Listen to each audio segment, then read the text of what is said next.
అందరికీ మా యానివర్సరీకి అయితే మేమైతే ఇలా రిసార్ట్కి వెళ్ళిపోయాము. ఇది నర్సాపూర్ ఫారెస్ట్ మధ్యలో ఉంది మృగ్వని వాళ్ళది అనంకర రిసార్ట్స్. 1 డే స్టే కోసం అయితే వెళ్ళాము. చాలా రిఫ్రెష్ అయితే బౌన్స్ బ్యాక్ అయ్యాము.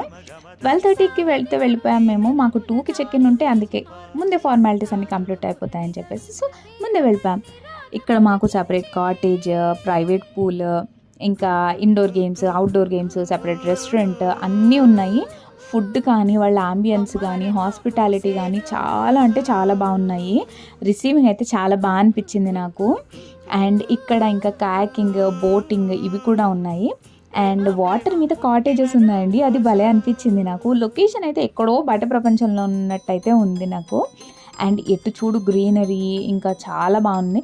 కోతులు కూడా చాలా ఎక్కువే ఉన్నాయి, జాగ్రత్తగా ఉండాలి. మా పాప నేను అయితే బీభత్సంగా ఎంజాయ్ చేసేసాము. అండ్ ఫుడ్ కూడా చాలా అంటే చాలా బాగుంది. దగ్గరలో రిఫ్రెష్ అవ్వడానికి ఇది ఒక మంచి ప్లేస్ అని చెప్పొచ్చు బడ్జెట్లో. ఇంకా ఫుల్ వీడియో మన ఛానల్లో అయితే నేను అప్లోడ్ చేస్తాను, చూసి ఎంజాయ్ చేసుకోండి. మన ఛానల్ని అయితే సబ్స్క్రైబ్ చేసుకోండి. అండ్ నీట్నెస్ కూడా రూమ్స్లో చాలా బాగుంది. బయట కానీ ఎప్పటికప్పుడు స్విమ్మింగ్ పూల్లో ఏ చిన్న దుమ్ము పడినా వాళ్ళు వచ్చి క్లీన్ చేసేస్తున్నారు. మేము ఆల్మోస్ట్ వెళ్ళిన రోజే మొత్తం అన్నీ ఎంజాయ్ చేసి అయితే వచ్చేసాము. ఈ గేమ్స్ ఆడడం కూడా మేము ఆ రోజే ఆడేసుకున్నాము, యానివర్సరీ రోజే ఆడేసుకున్నాం మేము. మా పాప కూడా నేను ఆడతా అని చెప్పేసి వచ్చేసింది. చాలా బాగుంది. And next day morning breakfast చేసి మధ్యాహ్నానికి అయితే మేము చెక్అవుట్ చేసేసాము.